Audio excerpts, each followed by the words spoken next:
Hello guys, हमारे YouTube channel पर आपका स्वागत है।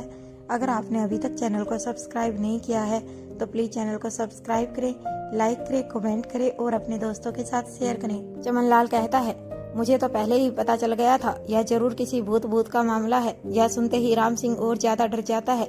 फिर कुछ सोचने के बाद कहता है, अब हम इस बारे में किसी से बात नहीं करेंगे, नहीं तो सब हमें ही पागल समझेंगे। धीरे धीरे सभी को पता चल जाएगा कि यहाँ किसी भूत प्रेत का साया है। चमन लाल कपकपाती हुई आवाज से कहता है, और तब तक हम सावधान रहेंगे। भाई, हर वक्त अपने साथ माचिस और लहसुन जेब में रखकर घूमना। गुलेरिया हाउस। अब तक करण भी गुलेरिया हाउस लौट आते हैं।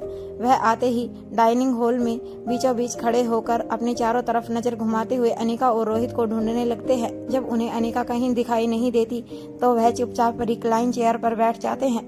जिस वक्त करण डाइनिंग हॉल में पहुंचे ठीक उसी वक्त नंदिनी उनके पीछे की तरफ से वहां आ जाती है। वह समझ जाती है कि करण गुलेरिया किसे खोज रहे हैं। वह करण के पास जाती है और मुस्कुराते हुए धीरे से कहती है, चाचा जी, वह दोनों अभी यहीं पर हैं। यह सुनते ही करण के चेहरे पर हल्की सी मुस्कान आ जाती है और वह नंदिनी की तरफ देखने लगते हैं। नंदिनी अपनी बात को पूरा करते हुए आगे कहती है, वह दोनों अभी अभी आकाश से मिलने के लिए उसके कमरे में गए हैं। करण पूछता है, क्या उन दोनों ने खाना खाया? नंदिनी मुस्कुराकर जवाब देती है, मैं वही देखने गई थी, खाना बस तैयार ही है। जब तक वह दोनों आकाश से मिलकर आएंगे तब तक खाना लग जाएगा। उन दोनों से मिलने के लिए बाकी सब भी बस पहुंचते ही होंगे। उन दोनों ने मुझसे खुद कहा है कि वह सभी के साथ ही बैठकर खाना खाएंगे। नंदिनी की बात सुनने के बाद करण ठीक है कहकर अपनी जगह से उठ खड़े होते हैं और आकाश के कमरे की तरफ बढ़ जाते हैं। करण एलिवेटर लिफ्ट लेकर टॉप फ्लोर पर पहुंच जाते हैं। जब करण आकाश गुलेरिया के कमरे में पहुंचते हैं तो अनिका और रोहित को उसके सिरहाने के पास रखी हुई कुर्सियों पर बैठा हुआ पाते हैं। करण को देखकर अनिका और रोहित अपनी अपनी जगह से उठ खड़े होते हैं और करण की तरफ चलकर उसके पास चले जाते हैं। रोहित नमस्ते पापा जी कहता है। तभी करण उसे गले से लगाकर उसका कंधा थपथपाते हुए मुस्कुराकर कहते हैं, तुम दोनों अपने आने की खबर पहले दे देते तो मैं घर से जाता ही नहीं। मुझे लगा कि तुम दोनों मुझसे बिना मिले ही वापस चले गए हो। करण की बात पर रोहित मुस्कुरा देता है। उसके बाद करण अनिका को गले से लगाकर उसके सिर पर हाथ फेरते हैं और कहते हैं, कैसी है मेरी बेटी? अनिका जवाब देती है, मैं बहुत अच्छी हूँ। सोचा कि आकाश की तबीयत के बारे में पूछ लिया जाए, बस इसीलिए अचानक चली आई। अगर हमें पहले से पता होता कि हमें आना है तो हम आपको जरूर खबर कर देते। करण कहते हैं, अच्छा हुआ अचानक से ही चली आई, मुझे अपनी बेटी से कुछ जरूरी बातें करनी है। करण की बात सुनकर अनिका और रोहित एक दूसरे की तरफ देखते हैं। करण उन दोनों के चेहरे के हाव भाव देखकर आगे कहते हैं, अरे घबराने की कोई बात नहीं है, बस यूं ही सामान्य हालचाल पूछने के लिए मिलना चाहता था। काफी दिन हुए तुम्हारे साथ बैठकर बातें नहीं हुई। फिर एक पल रुककर अनिका की तरफ देखते हुए आगे कहते हैं, क्या अब तुम कुछ देर के लिए मेरे साथ आओगी? रोहित पलक झपकाकर अनिका को जाने के लिए कहता है। फिर रोहित करण की ओर देखते हुए कहता है, आप दोनों तब तक अपनी बातें कीजिए, मैं कुछ देर आकाश के साथ यहीं रुकूंगा। इसके बाद अनिका और करण वहां से चले जाते हैं और रोहित आकाश के पास बैठ जाता है। करण अनिका के साथ अपने रूम की ओर चले जाते हैं ताकि उन दोनों की बातचीत कोई और ना सुन सके। कुछ देर बाद जब रोहित को लगता है कि अब उसे यहाँ बैठे हुए पर्याप्त देर हो चुकी है, अब तक अनिका और करण अपनी बात खत्म कर चुके होंगे, तब वह आकाश के हाथ को अपने हाथों में लेते हुए उससे कहता है, आकाश मेरे दोस्त, जल्दी ठीक हो जाओ। सभी लोगों को तुम्हारे इस बिस्तर से उठ खड़े होने का बेसब्री से इंतजार है। अपने शरीर के साथ साथ दिमाग को भी पूरा आराम देना। मैं जल्दी ही तुम्हें मिलने दोबारा आऊंगा। इसके बाद रोहित अपनी जगह से उठ खड़ा होता है और वहां से बाहर निकल जाता है।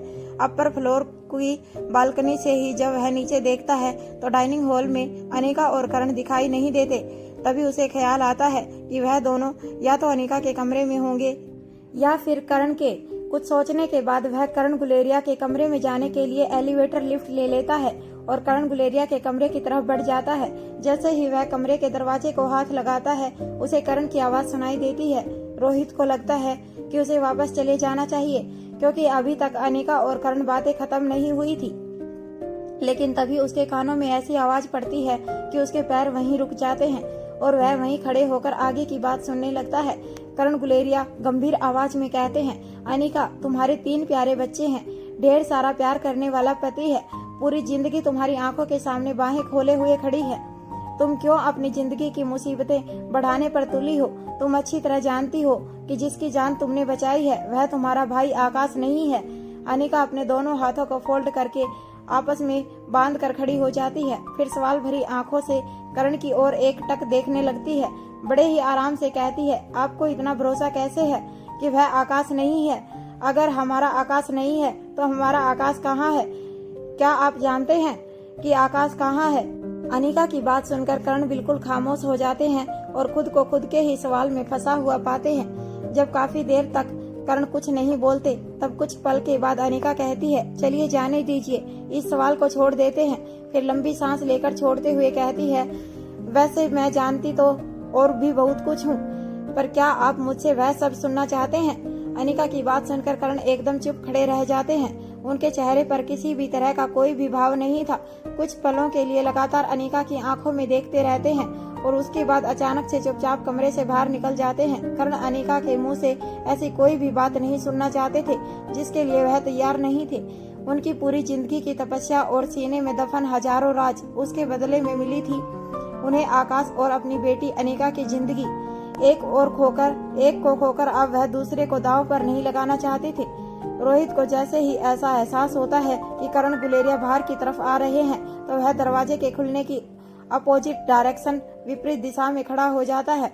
करण बाहर निकलते हैं और बिना इधर उधर देखे सीधा एलिवेटर लिफ्ट की ओर बढ़ जाते हैं। इस वक्त करण का चेहरा एकदम शांत लेकिन अंदर घमासान मचा हुआ था।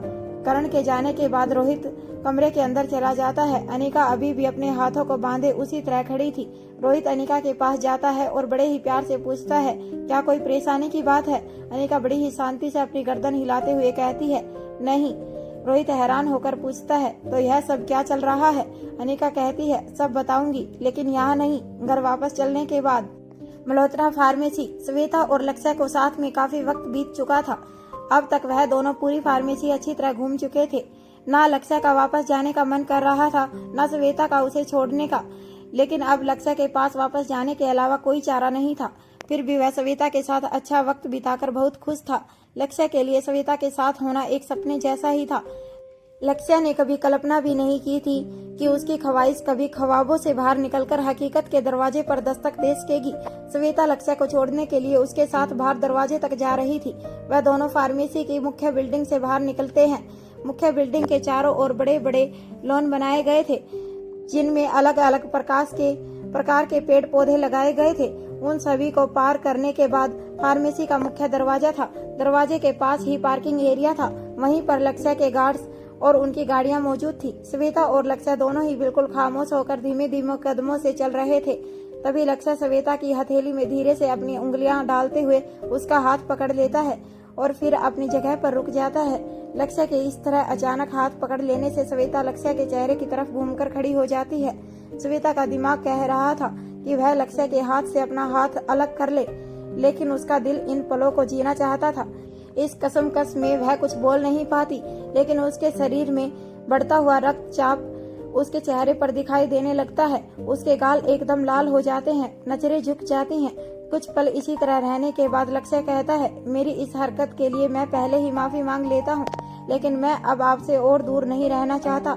आप मुझे बताइए कि मुझे कौन सी परीक्षा देनी है कि आप मुझ पर भरोसा कर सके। मैं हर अग्नि परीक्षा से गुजरने के लिए तैयार हूँ, पर मुझे इस तरह खुद से अलग मत कीजिए। जब तक दूर था जीना आसान था, लेकिन आपके इतने करीब आकर लौट जाना नामुमकिन सा लगता है। इतना कहने के बाद लक्ष्य खामोश होकर श्वेता के चेहरे की तरफ देखने लगता है। तभी ना जाने किस तरह श्वेता की आंखों से आंसू झलक पड़ते हैं। जाने अनजाने में वह लक्ष्य को अपने दिल में जगह दे चुकी थी। लक्ष्य से दूर होने की सोच भी अब श्वेता को दर्द पहुंचाने लगी थी। श्वेता की जगह कोई दूसरी लड़की भी होती तो लक्ष्य की तपस्या के आगे अब तक पिघल चुकी होती। शायद श्वेता अपनी स्थिति अच्छी तरह से समझ पा रही थी, इसीलिए उसने अनिका से कहा था कि वह लक्ष्य से एक और बार नहीं मिलेगी। श्वेता की आंखों से झलकता हुआ आंसू देखकर लक्ष्य को ऐसा प्रतीत होता है जैसे कि किसी ने पिघलाकर गर्म मोम उसके दिल पर डाल दिया हो। लक्ष्य अपना हाथ आगे करके श्वेता के गिरते हुए आंसू को अपनी हथेली पर ले लेता है। उसके बाद अपनी उंगली को हथेली की तरफ करते हुए आंसू को देखकर कहता है, तुम्हें इजाजत नहीं मेरे रहते हुए मेरी श्वेता जी के आसपास भटकने की। यहाँ मेरे लिए ही जगह कम है, मैं तुम्हें अपने साथ एडजस्ट नहीं कर सकता। लक्ष्य की इस हरकत पर श्वेता को हंसी आ जाती है। लक्ष्य धीरे से श्वेता का हाथ अपनी तरफ खींचता है और उसे अपने गले से लगा लेता है। लक्ष्य की बाहों में जाने के बाद ना जाने क्यों श्वेता का रोना छूट जाता है और वह फूट फूट कर रोने लगती है। श्वेता का सिर लक्ष्य के सीने पर था। श्वेता के दोनों हाथ भी लक्ष्य के सीने पर ही थे।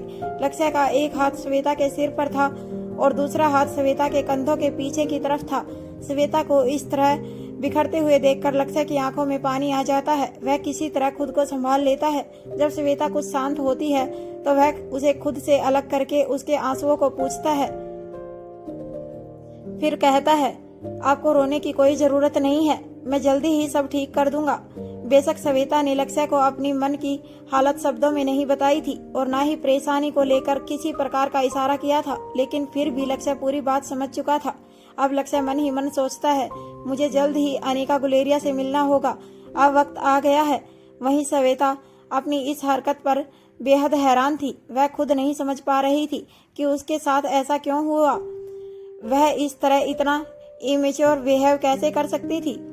जिस बात को श्वेता नहीं समझ पा रही थी, उस बात को लक्ष्य आसानी से समझ गया था। पुरानी कहावत है, first experience is the last experience.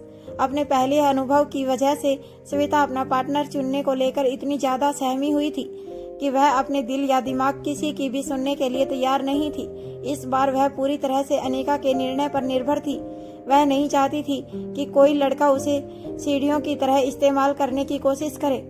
तभी लक्ष्य श्वेता से कहता है, अब बताइए, आप खुद अपनी अनिका दीदी से बात करेंगी या मैं उनसे मिलने जाऊं? इस वक्त श्वेता की आंखें एकदम लाल थी, गुलाबी होठ भी एकदम लाल दिखाई दे रहे थे, नाक भी लाल मिर्च जैसी हो चुकी थी। ठीक इसी वक्त श्वेता के फोन पर मैसेज की घंटी बजती है। वह अपने हाथ में पकड़े हुए फोन की तरफ देखती है। यह प्रीति का मैसेज था। मैसेज खोलकर पढ़ने के बाद वह हल्का सा मुस्कुराकर अपनी भारी सी आवाज में लक्ष्य से कहती है, मेरे स्टूपिड बिहेवियर के लिए आई एम सॉरी। मुझे खुद नहीं पता कि अचानक से मुझे क्या हो गया। फिलहाल मैं आपको बता दूं कि हम आपके पैर की जांच करवाने के लिए कल लाइफ केयर हॉस्पिटल जा रहे हैं। लक्ष्य के पहले पूछे गए सवाल का श्वेता ने कोई जवाब नहीं दिया। लक्ष्य ने भी अपना सवाल दोबारा नहीं दोहराया। उसे लगा कि थोड़ा और इंतजार कर लेना ठीक होगा। अनिका को ढूंढते हुए राजलक्ष्मी भी कमरे के दरवाजे तक पहुंच जाती है। रोहित और अनिका को साथ में देखकर वह छेड़ते हुए कहती है, सारी जरूरी बातें आप दोनों आपस में ही कर लेंगे या हमारे लिए भी कुछ बचेगा? राजलक्ष्मी को देखकर अनिका मुस्कुराते हुए अपनी दोनों बाहें खोल देती है। राजलक्ष्मी आगे बढ़कर अनिका के गले लग जाती है। अनिका कहती है, मैं हर बार तुम सबसे मिलने के बाद यही सोचती हूँ कि तुम्हारे साथ बैठकर बात ही नहीं कर पाई। अनिका की बात सुनकर राजलक्ष्मी की मुस्कान और भी बड़ी हो जाती है। उसे अपने लिए अनिका को फिक्र करते हुए देखकर बहुत अच्छा लगता है। राजलक्ष्मी अनिका को बहुत ही करीब से जानती थी। उसका और अनिका का रिश्ता बिल्कुल वैसा ही था जैसे रोहित और चिराग का।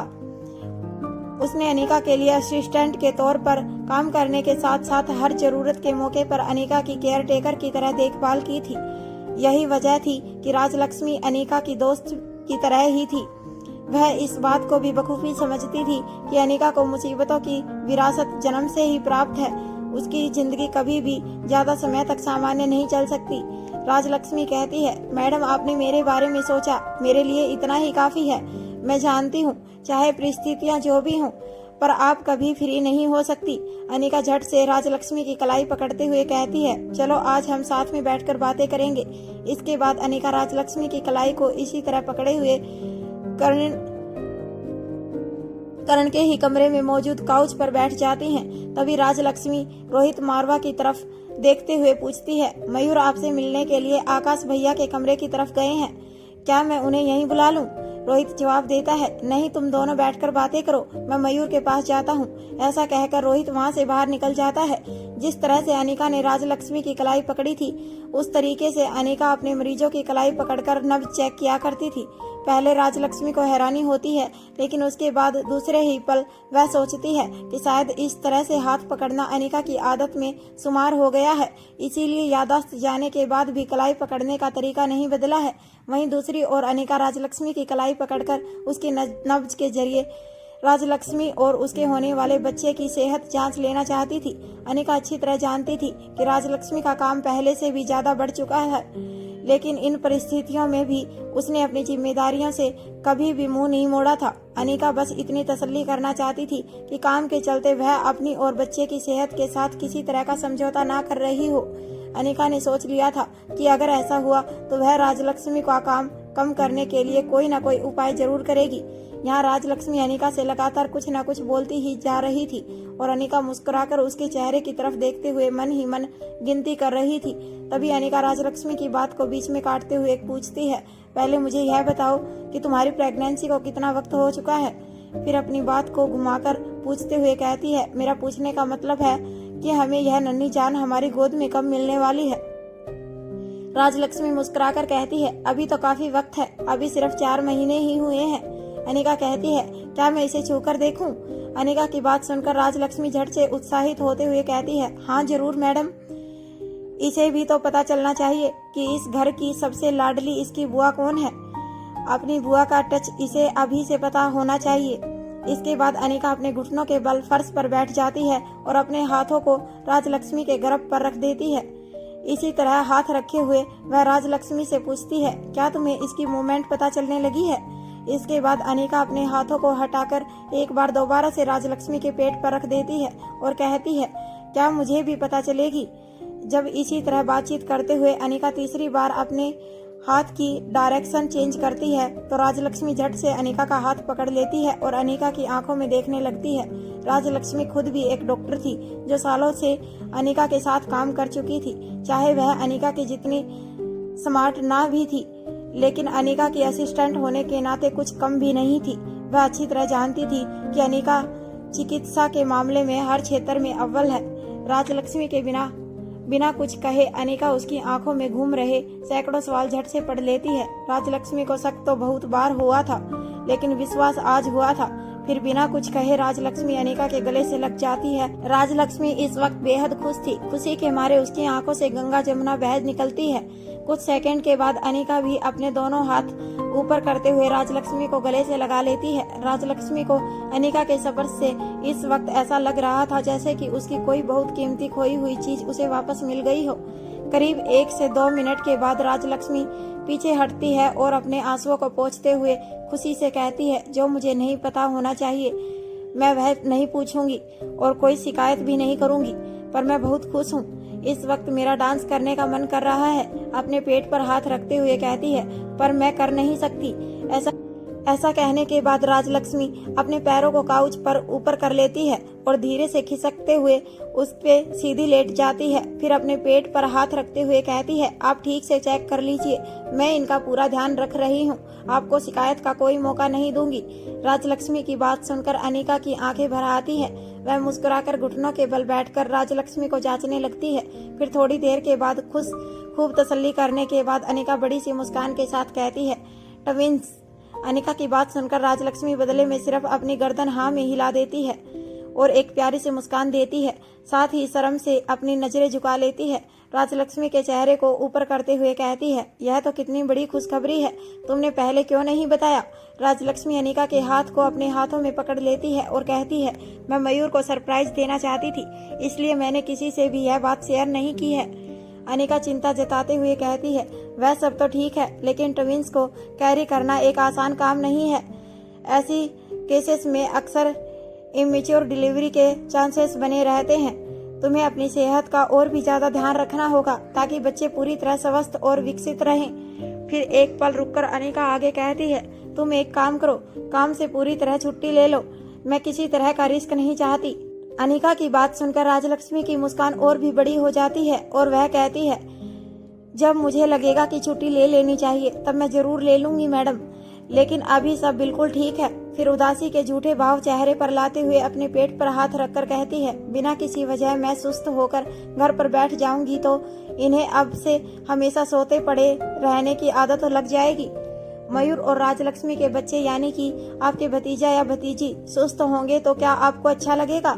राजलक्ष्मी की बात पर अनिका मुस्कुरा देती है और कहती है, ठीक है, जैसा तुम्हें सही लगे, लेकिन अपनी कही बात याद रखना, जैसे ही जरूरत महसूस हो काम से छुट्टी ले लेना। फिर अपनी आवाज को और धीमा करते हुए कहती है, और अगर मेरी किसी भी तरह की जरूरत हो तो तुरंत कहना। इसके बाद वह दोनों एक दूसरे की शक्लों को देखकर मुस्कुराने लगती हैं। फिर दोनों साथ में उठकर कमरे से बाहर की ओर चल पड़ती हैं। दमयंती का किला। दमयंती देवी की एक सिपाही राजस्थानी पोशाक में उसके सामने आकर खड़ी हो जाती है। दमयंती उसे देखकर अपना एक हाथ ऊपर करके बोलने का इशारा करती है। वह घूंघट पोंछ स्त्री कहती है, माँ साहिबा, आपकी खास शिकायत लाइन पर है। वह इसी वक्त आपसे बात करना चाहती है। यह सुनते ही दमयंती अपनी जगह से उठ खड़ी होती है और बात करने के लिए शिकायत लाइन की तरफ बढ़ जाती है। कंट्रोल रूम में पहुंचकर दमयंती लाइन से जुड़ते हुए हेडफोन उठाकर अपने कान में लगा लेती है। फिर कहती है, हेलो। उधर से लच्छू की आवाज आती है, माँ साहिब प्रणाम, आप कैसी हैं? दमयंती देवी कहती है, तुम्हारी आवाज सुनने के बाद मैं हमेशा अच्छी होती हूँ, कहो क्या खबर है? लच्छी, मैंने आपकी अप्सरा को ट्रेस कर लिया है। दमयंती देवी फोन पर ही जोर जोर से हंसने लगती है। मुझे तुमसे यही उम्मीद थी, बताओ क्या खबर हासिल हुई है? लच्छी, मैं सिर्फ उसकी लोकेशन का ही पता लगा सकी हूँ। इस वक्त उसने खुद को जहाँ प्लांट किया है उसे देखकर पता लगता है कि सब कुछ ठीक है और उस पर अनिका या रोहित की मेहरबानी हुई है। इस वक्त वह जहाँ मौजूद है वहाँ उसे बात करना आसान नहीं है। मुझे शक है कि यह किसी तरह का जाल भी हो सकता है। हमारी आशाओं के विपरीत अगर अनिका गुलेरिया या रोहित मारवा दोनों में से किसी को भी उस पर थोड़ा भी शक रहा तो जरूर वह उनकी निगरानी में होगी। हमारी जरा सी जल्दी या गलती उसकी मेहनत पर पानी फेर सकती है। बाकी जैसा आप कहेंगी मैं वैसा ही करूंगी। दमयंती देवी कहती है, तुम अपना पूरा समय लो और हर कदम फूंक फूंक कर रखो। हम किसी भी तरह का नुकसान उठाने के लिए तैयार नहीं हैं। मुझे तुम पर पूरा भरोसा है। लच्छन, माँ साहिब, दमयंती देवी आगे कहती है, देखो उसकी सुरक्षा अब तुम्हारी जिम्मेदारी है। अगर जरूरत हो तो उसे वहां से सुरक्षित बाहर निकाल लेना। तलवार है और मैं तो उसकी मदद के लिए यहाँ हूँ ही। उधर मयूर और रोहित मारवा मयूर के कमरे की बालकनी में खड़े होकर बातचीत करते नजर आते हैं। मयूर कहता है, आकाश की इस हालत के लिए मुझे पहले सिद्धार्थ पर शक था, लेकिन मामले की जड़ तक जाने के बाद यह पता चला कि सिद्धार्थ खुद विशंभर नाथ नागर के चुंगल में फंस गया था। इसके पहले मैं सिद्धार्थ को कोई मदद कर पाता, विशंभर नाथ गायब हो चुका था। अच्छा ही हुआ, मेरा एक काम कम हो गया। मयूर की बात सुनकर भी रोहित के चेहरे के भाव एकदम स्थिर रहते हैं। फिर एक पल रुककर मयूर आगे कहता है, लेकिन अगर मैं सिद्धार्थ की मदद कर पाता तो शायद उसका भरोसा जीत लेता। फिर मुझे जो जानकारी चाहिए वह उससे मिल जाती। सिद्धार्थ उम्र में हम सभी से बड़ा है, लेकिन दुनियादारी के मामले में वह बहुत चतुर नहीं है। फिर बालकनी की ग्रिल को पकड़ते हुए कहता है, मुझे लगता है कि सिद्धार्थ कुछ न कुछ ऐसा जरूर जानता है जिससे हमें अपने काम में मदद मिल सकती है। रोहित पूछता है, तुम्हें क्या लगता है, क्या सिद्धार्थ तुम्हें कुछ बताएगा? मयूर कहता है, मुश्किल यही है कि वह खुद को बहुत समझदार समझता है और उसे इस बात की भी समझ नहीं कि जिन बातों को वह जानता है उसमें से कौन सी बताने की है। अगर मैंने खुद उससे कुछ पूछा तो उसे लगेगा कि मैं उसकी जासूसी कर रहा हूँ और फिर वह अनकंफर्टेबल असहज हो जाएगा। इतना कहने के बाद मयूर बालकनी से बाहर की तरफ सामने की ओर देखने लगता है। रोहित भी बालकनी से बाहर की तरफ देखते हुए चुपचाप खड़ा रहता है। कुछ क्षणों के बाद मयूर रोहित की तरफ देखते हुए कहता है, आकाश अभी ठीक नहीं है और अनिका ने भी उससे किसी भी तरह की बात करने से मना किया है। अब मेरे पास केवल आप ही हैं जिससे मैं बात कर सकता हूँ। मेरा दिमाग अब आगे काम नहीं कर रहा है। अब आप ही बताइए कि मुझे क्या करना चाहिए। मयूर की बात सुनने के बाद रोहित कुछ पलों के लिए शांत रहता है। उसके बाद अपनी एक जेब में हाथ डालते हुए मयूर की तरफ देखता है और कहता है, तुमने सिद्धार्थ से रिलेटेड जितनी भी इंफॉर्मेशन इकट्ठी की है वह पूरी फाइल मुझे सेंड कर दो। मैं देखता हूँ कि आगे क्या करना है। थोड़ी ही देर बाद पूरा परिवार डाइनिंग हॉल में बातें करते हुए खाना खाते नजर आता है। इसी तरह कब कब में पूरा दिन गुजर गया। आज इस बात का एहसास किसी को नहीं हुआ, लेकिन कोई ऐसा भी था जिसे हर पल बड़ा ही मुश्किल महसूस हो रहा था। वह हर पल इस ताक में था कि किसी तरीके से वह अपनी समस्या पर अनिका से बात कर पाए, पर पूरा परिवार एक जगह होने की वजह से ओमकार को वह 2 पल नहीं मिल पाए जिसमें वह अनिका से अपने मन की बात कर पाता। अनिका और रोहित मारवा हाउस निकलने के लिए सभी से इजाजत लेकर पार्किंग की तरफ बढ़ने लगते हैं। पूरा परिवार उन्हें गाड़ियों तक छोड़ने के लिए चल पड़ता है। तभी ओमकार धीरे से अनिका से कहता है, अनिका दी, मुझे आपसे कुछ पर्सनल बात करनी है। ओमकार की बात सुनकर अनिका अपने कदम धीमे कर लेती है और बाकी सभी लोगों से पीछे पीछे चलने लगती है। ओमकार भी उसके साथ साथ चलता है। वह मन ही मन सोचती है शायद ओमकार को पैसों की जरूरत होगी। वह कहती है, हाँ आप बताओ क्या कहना चाहते हो। ओमकार कहता है, मुझे आपको सारी बात डिटेल में बतानी है। अनिका कहती है, अच्छा तो एक काम करते हैं, मारवा हाउस आ जाना, वहीं बात करेंगे। प्रीति तुम्हें बता देगी कि हम कब मिल सकते हैं। ओमकार कहता है, मैं उसे इस बारे में कुछ नहीं बताना चाहता। अनिका हैरान होकर ओमकार की तरफ देखती है, फिर 2 सेकंड के बाद कहती है, ठीक है, मैं तुम्हें मैसेज कर दूंगी। इसके बाद रोहित और अनिका मारवा हाउस के लिए निकल जाते हैं। एक बार फिर से उनकी गाड़ी आगे और पीछे दोनों तरफ सिक्योरिटी गार्ड की गाड़ी दोबारा घेर ली जाती है। फिर इन गाड़ियों का काफिला दिल्ली की सड़कों पर दौड़ने लगता है। प्रास हवेली, ढलती हुई शाम और चलती हुई ठंडी हवाएं हवेली की छत की मुंडेर पर खड़ी मुक्ता को रोमांचित कर रही थी। मुक्ता अपनी आंखें बंद करके अपने दोनों हाथों को खोलकर हवाओं को अपने चेहरे और हाथों पर महसूस कर रही थी। कई एकड़ में फैली हुई इस हवेली के चारों तरफ लॉन बने हुए थे, जिनमें मुगल परंपरा के 4 भागों से प्रेरित बगीचे बनाए गए थे। अलग अलग तरह के पेड़ पौधों, उसमें बैठने की अव्यवस्था और उनके बीचों बीच से बहते हुए पानी की कृत्रिम नहर और फव्वारे। तभी मुक्ता के पीछे की ओर खड़ी उसकी चाची और ताई उसके नजदीक आ जाती हैं। वह दोनों उसके एक एक हाथ को पकड़कर अपने हाथों में ले लेती हैं। उसकी चाची शीतल कहती है, हमें उनसे मिलना है। मुक्ता अपनी आंखें खोल लेती है और मुस्कुराते हुए अपनी चाची के चेहरे को देखती है। तभी उसकी ताई सरस्वती कहती है, अगर अभी नहीं मिलवा सकती तो हम फोटो से भी काम चला लेंगे, कम से कम दिखाओ तो सही कि वह कौन है। उन दोनों की बातें सुनकर मुक्ता पीछे की तरफ घूम जाती है। तभी उसे अपनी आंखों के सामने अपने चारों भाई हाथ बांधकर खड़े हुए दिखाई देते हैं, जो बड़ी ही उत्सुकता से मुक्ता के चेहरे की तरफ देख रहे थे कि कब वह कुछ बोले और उन्हें उस लड़के के बारे में कुछ पता चले। मुक्ता मुस्कुराते हुए धीरे से अपने हाथों को चाची और ताई की पकड़ से निकालते हुए 2-3 कदम आगे बढ़ जाती है। तभी उसके चारों भाई एक सुर में बोलते हैं, कुछ तो बोलो प्लीज। सबसे बड़ा भाई पीयूष कहता है, आपके मुंह से उसके बारे में सुनने के लिए हम पिछले 1 घंटे से यहाँ खड़े हैं। इससे पहले कि बाकी सभी सवाल दागना शुरू करें, मुक्ता कहती है, रुकिए रुकिए रुकिए, इतना उत्साहित होने की आवश्यकता नहीं है। पहले हम खुद तो उनसे मिल लें। अभी तक हमने खुद भी उनकी सिर्फ आवाज ही सुनी है। हम उनके पीछे इतने पागल नहीं हैं जितने कि आप सब दिखाई दे रहे हैं। तभी उसका दूसरा बड़ा भाई निशांत कहता है, हम नहीं मानते कि सिर्फ किसी की आवाज सुनकर हमारी मुक्ता ने किसी की जासूसी करवाई है। मुक्ता कहती है, आप सभी हमें समय दीजिए, हम जल्दी ही उनसे बात करेंगे, फिर आपको बताएंगे कि आगे कोई संभावना है या नहीं। अगर संभावना होगी तब आप सभी उनसे मिल लीजिएगा, अभी हमारी जान बख्शें। ऐसा कहकर मुक्ता दौड़ते हुए उन सभी से कुछ दूरी पर खड़े हुए विराट चाचा के पास चली जाती है और कहती है, यह रायता आपने फैलाया है, अब आप खुद ही साफ कीजिए, हम तो चले। ऐसा कहकर मुक्ता वहां से दौड़ते हुए हवेली की सीढ़ियां उतरते हुए नीचे चली जाती है। बाकी सभी छत पर खड़े होकर एक दूसरे की सूरत देखते रह जाते हैं। मुक्ता दौड़ते हुए अपने कमरे में पहुंच जाती है, अपने कमरे के दरवाजे को बंद कर लेती है। यह कमरा इतना बड़ा था कि मध्य वर्गीय एक पूरा परिवार इतनी जगह में आसानी से रह सकता था। कमरे की एक दीवार के पास बीचों बीच उसका बेड था, जिसका सिराना राजा महाराजा शैली में बनाया गया था। बारीक महीन सफेद कपड़े से बनाए गए पर्दे बेड के ठीक से छत से नीचे की ओर लटक रहे थे।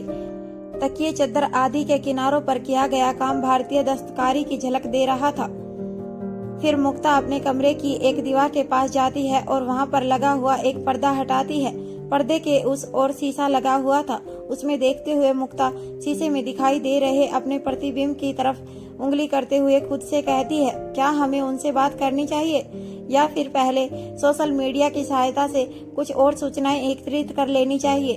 फिर आगे कहती है, नहीं, हमें और अधिक समय व्यर्थ नहीं करना चाहिए, चलिए अब परिचय करने का समय आ गया है।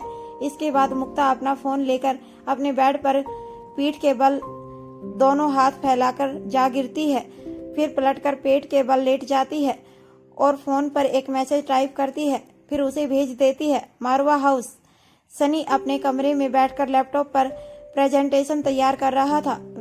वह चाहता था कि रोहित मारवा उसका इन्वेस्टर बने। इसके अलावा रोहित इसे इस नाते इन्वेस्ट ना करे कि सनी उस रोहित मारवा का छोटा भाई है, बल्कि इन्वेस्ट करने का आधार यह हो कि उसे सनी का समर्पण और योग्यता दिखाई दे सके। इस वक्त सनी दो चीजों से बेहद प्रभावित था। पहला, सनी के दिमाग में प्रीति की बोली हुई वह बात घर कर गई थी कि किसी भी काम का प्रथम पड़ाव ही सबसे मुश्किल होता है।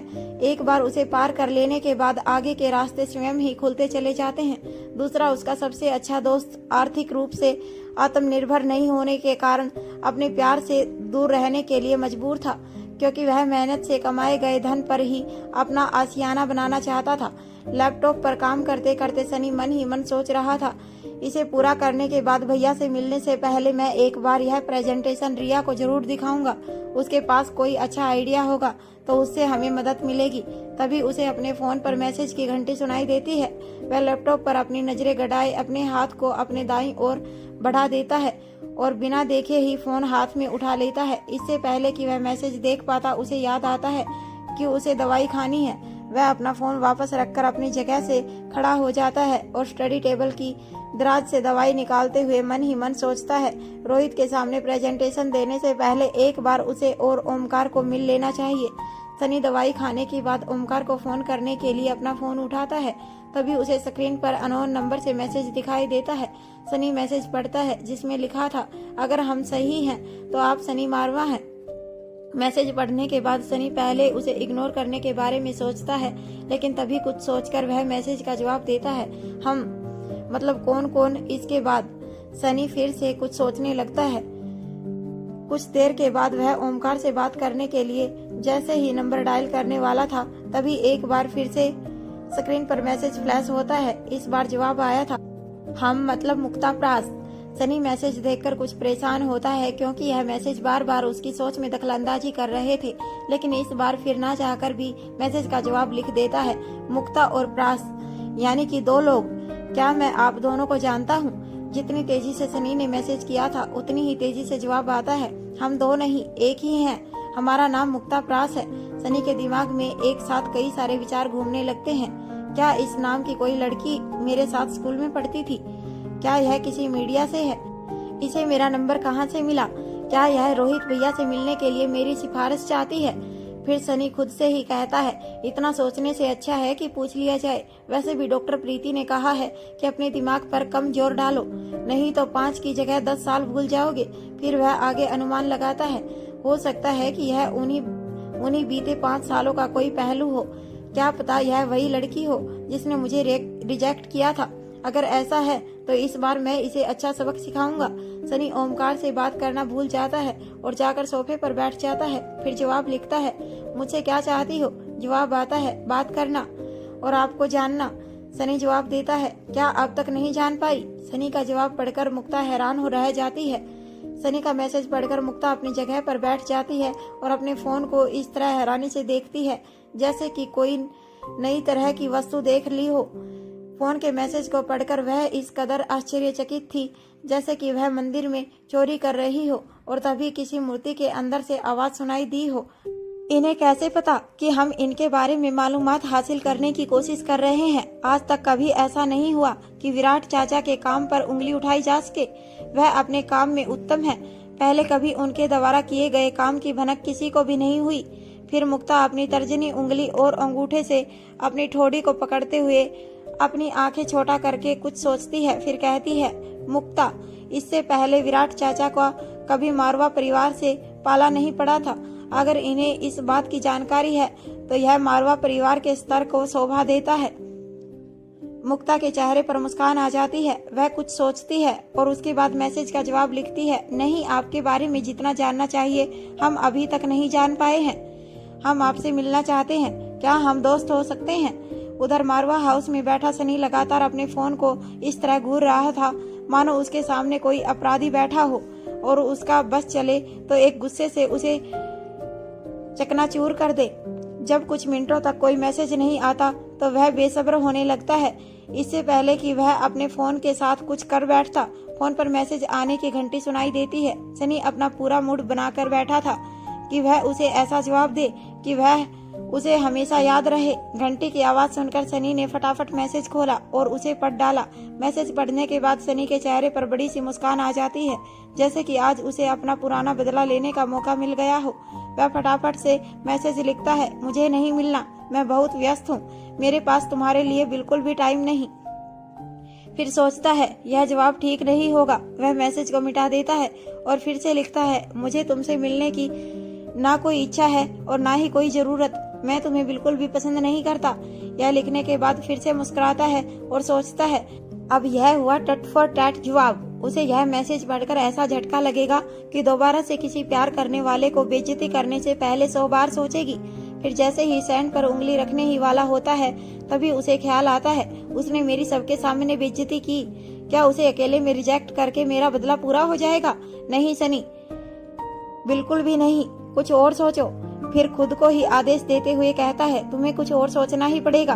अपनी जगह से खड़े होकर कमरे में घूमते हुए अपने फोन को अपने हाथ में लेकर उसे दूसरे हाथ पर टैप करते हुए सोचते लगता है कि क्या जवाब दिया जाए।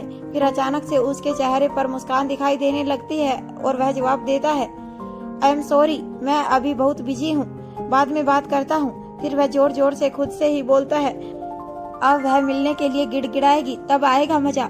अगर उसे मना करना था तो अकेले में कर देती। उसने सनी मारवा को सबके सामने बेइज्जत किया। प्यार करने वाले के साथ ऐसा बर्ताव, इसका भुगतान उसे करना ही चाहिए। मैं भी रोहित भैया की ही तरह औरतों की बहुत इज्जत करता हूँ, लेकिन इसका मतलब यह नहीं कि हर गलत को बर्दाश्त किया जाए। वहाँ पर प्रास हवेली में मुक्ता सनी का मैसेज पढ़ती है तो उसके चेहरे पर उदासी आ जाती है। फिर वह खुद को ही समझाते हुए कहती है, जब वह आपको जानते ही नहीं तो मिलने के लिए इतनी आसानी से हाँ कहने का सवाल ही पैदा नहीं होता। फिर दूसरे ही पल खुद को मनाते हुए कहती है, कोई बात नहीं मुक्ता, हम इंतजार करेंगे और यूं बात नहीं बनी तो हम मिलने का इंतजाम करेंगे। यहाँ सनी जब भी ओमकार और प्रीति को साथ में देखता था तो उसे अंदर ही अंदर ख्वाहिश होती थी कि काश उसका भी कोई ऐसा ही प्यारा सा जोड़ीदार होता। वह प्रीति के साथ हमेशा देवर भाभी वाली नोक झोंक में लगा रहता था। साथ ही वह प्रीति को लेकर देवर की ही तरह काफी प्रोटेक्टिव भी था। आखिर प्रीति ने उसकी जान जो बचाई थी। इसके अलावा अंदर ही अंदर वह प्रीति को बहुत आदर भी करता था। वह चाहता था कि उसकी पार्टनर भी ऐसी ही हो जो प्रीति की ही तरह अपने पार्टनर की मुश्किल वक्त में उसके साथ खड़ी रहे, जरूरत के वक्त उसका हौसला बने। ओमकार अभी स्ट्रगल फेस में था और प्रीति उससे कभी किसी तरह की शिकायत नहीं करती थी, ना ही कभी ऐसी किसी चीज की डिमांड करती थी जिससे ओमकार को कमतर महसूस हो, ना ही कभी किसी चीज के लिए उसे कोई ताना देती थी। हर मुश्किल वक्त पर साथ और अच्छी सलाह देने ही प्रीति के पास पाई जाती थी। वह ओमकार को बहुत ही भाग्यशाली मानता था कि उसे एक अच्छी और सच्ची पार्टनर मिली है। इन सब के साथ ही दिल के दरवाजे पर दस्तक देती मुक्ता की वास्तविकता से बिल्कुल अनजान सनी अपने लिए प्रीति जैसी सीरत वाली एक अच्छी पार्टनर की तलाश में था। मल्होत्रा हाउस दिन ढल चुका था। रात की खामोशी हर तरफ फैलने लगी थी। अंधेरा हो चुका था। लक्ष्य श्वेता को मल्होत्रा हाउस तक छोड़ने के लिए उसके साथ आता है। दरअसल दिन के समय जब श्वेता का रोना छूट जाता है तब लक्ष्य उसे फार्मेसी में अकेला छोड़ देना ठीक नहीं समझा। तब लक्ष्य ने बड़े ही प्यार से आदेश देते हुए श्वेता से कहा, अब आप मेरे साथ चल रही हैं। जब श्वेता उसे सवाल भरी आंखों से देखा तो लक्ष्य ने जवाब दिया, मुझे भूख लगी है। अब फार्मेसी दिखाने के बाद क्या खाने के लिए भी नहीं पूछोगी? रोने के बाद श्वेता का मन वैसा भी बेहद शांत हो गया था। वह बिना किसी सवाल जवाब या बहस के चुपचाप अपनी जगह से खड़ी हुई और लक्ष्य के साथ चल पड़ी। लक्ष्य को अंदेशा था कि उसके फार्मेसी से लौट जाने के बाद कहीं श्वेता दोबारा से रोना शुरू ना कर दे। वह कभी भी उसके आंसुओं की वजह बनना नहीं चाहता था। उसका मानना था कि लड़कियां एक बार रोना शुरू करने के बाद हाल फिलहाल में रोना बंद नहीं करती। थोड़ी थोड़ी देर बाद उसी बीती घटना के बारे में सोच सोचकर एक दो दिन तक रोते हुए निकाल देती हैं। इसीलिए वह मन ही मन खुद से कहता है, मैं नहीं चाहता कि मेरे होने के बावजूद मेरे प्यार की आंखों में आंसू आए। लक्ष्य कहता है कि श्वेता हर हाल में खुश रहे और अगर वहाँ आंसू बहने भी लगे तो कम से कम लक्ष्य उसे अपनी बाहों का सहारा देने के लिए मौजूद रहे। वहीं श्वेता की मनोस्फीयर लड़कियां अक्सर शरीर व व्यवहार से कमजोर दिखाई देती थी, लेकिन मानसिक स्तर पर वह उतनी ही ज्यादा मजबूत होती हैं। एक बार तय कर लेने के बाद वह कितने भी दर्द से गुजर सकती हैं। श्वेता तय कर चुकी थी कि जब तक अनिका हाँ नहीं करेगी तब तक वह लक्ष्य के समक्ष अपना प्रेम स्वीकार नहीं करेगी, चाहे इसके लिए अब उसे कितनी भी मानसिक पीड़ा से गुजरना पड़ता। लक्ष्य श्वेता का साथ लेकर उसकी मन पसंदीदा जगह लंच के लिए ले जाता है। फिर इसी तरह साथ में वक्त बिताते हुए वह पूरी शाम भी बिता चुके थे। उन दोनों में से किसी को भी इस बात का एहसास नहीं हुआ कि वह दोनों एक दूसरे के साथ आज का पूरा दिन बिता चुके थे।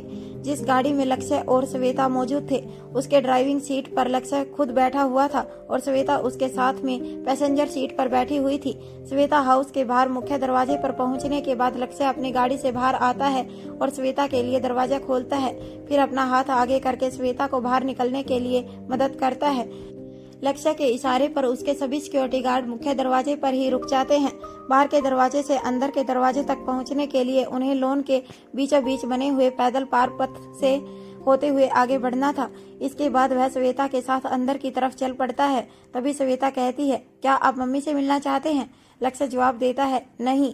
श्वेता मुस्कुराकर आगे कहती है, तब फिर आप लौट जाइए, मैं खुद चली जाऊंगी। लक्ष्य भी मुस्कुराकर कहता है, अभी भी आप खुद ही चल रही हैं, मैं बस आपको आपके घर के दरवाजे तक छोड़ दूं, उसके बाद लौट जाऊंगा। श्वेता लक्ष्य की हाजिर जवाबी पर मुस्कुराकर अपना चेहरा नीचे कर लेती है। उसे खुद भी लक्ष्य से दूर होने में काफी जोर पड़ रहा था। वह अपने कदमों की रफ्तार एकदम धीमी कर लेती है और आहिस्ता आहिस्ता आगे बढ़ने लगती है। लक्ष्य उसके साथ साथ चलने लगता है। चलते हुए बार बार लक्ष्य का मन कर रहा था कि वह श्वेता को गले लगा ले और फिर बाय कहे। लक्ष्य किसी तरह अपनी भावनाओं पर नियंत्रण रखता है। यहाँ श्वेता को यह तो समझ आ रहा था कि वह लक्ष्य को छोड़ना नहीं चाहती, लेकिन लक्ष्य से चाहती क्या है यह वह समझ नहीं पा रही थी। लक्ष्य श्वेता से पूछता है, कल मैं तुम्हें लेने कितने बजे आऊं? श्वेता जवाब देती है, मैं आपको सुबह ही मैसेज कर दूंगी। लक्ष्य फिर पूछता है, आप अपनी अनिका दी से लास्ट कब मिली थी? श्वेता जवाब देती है, अभी 1 हफ्ता पूरा ही हुआ है। लक्ष्य पूछता है, क्या कल वह भी अस्पताल में होंगी? अब तक लक्ष्य और श्वेता घर के दरवाजे तक पहुंच चुके थे। श्वेता लक्ष्य की बात सुनकर अपनी जगह पर रुक जाती है और उसकी आंखों में देखकर कहती है, मुझे नहीं लगता कि वह वहाँ होंगी। मैंने आपको बताया था कि वह अपनी याददाश्त के साथ पुराना चिकित्सा ज्ञान भी खो चुकी है। लक्ष्य कुछ नहीं कहता। वह अपने दोनों हाथ पीछे की तरफ करके उन्हें बांधकर विश्राम की पोजीशन में खड़ा हो जाता है और सिर्फ श्वेता की ओर देखता जाता है। श्वेता मुस्कुराती है और कहती है, क्या आप चाहते हैं कि मैं उन्हें आने के लिए कहूँ? इस बार लक्ष्य मुस्कुरा देता है। श्वेता को अपना जवाब मिल जाता है। फिर वह लक्ष्य से कहती है, मैं डॉक्टर प्रीति से कहूंगी कि वह किसी न किसी बहाने से अनिका दी को अपने साथ ले आए। इतना कहने के बाद वह पूछती है, क्या अब ठीक है? तभी लक्ष्य श्वेता से कहता है, आपकी पलकों पर कुछ लगा हुआ है, आंखें बंद कीजिए। श्वेता आंखें बंद कर लेती है। लक्ष्य श्वेता की तरफ झुककर उसके माथे पर चूम लेता है और फिर उसके कान में कहता है, बाय, सुबह मिलते हैं। श्वेता आंखें खोलकर बिना किसी एक्सप्रेशन के लक्ष्य के चेहरे की तरफ देखती है। लक्ष्य बदले में मुस्कुरा देता है और फिर वापस चल पड़ता है। लक्ष्य की इस शरारत पर श्वेता को हंसी आ जाती है और वह उसे जाते हुए देखती रहती है। वह मन ही मन सोचती है, ना जाने इस प्रेम की क्या परिणाम होगा। फिर वह इसी हंसी के साथ घर के दरवाजे से अंदर चली जाती है, जहां अंधेरे में बल्बों के हल्की रोशनी में श्वेता और लक्ष्य दोनों खुद को सबकी नजरों से दूर समझ रहे थे। वहीं कोई 2 आंखें ऐसी थी जो लगातार उन पर बनी हुई थी। लक्ष्य और श्वेता के जाने के बाद वह फोन पर किसी से कहती है, मछली चारा चुगने के लिए तैयार है, बस थोड़ा वक्त और फिर कांटे में होगी। मारवा हाउस। अनिका और रोहित अपने बेडरूम में पहुंच जाते हैं। अनिका अंदर आते ही अपने रूम में रखे हुए काउच पर बैठ जाती है। वह अपनी आंखें बंद कर लेती है। उसकी भौहें चढ़ी हुई नजर आती हैं।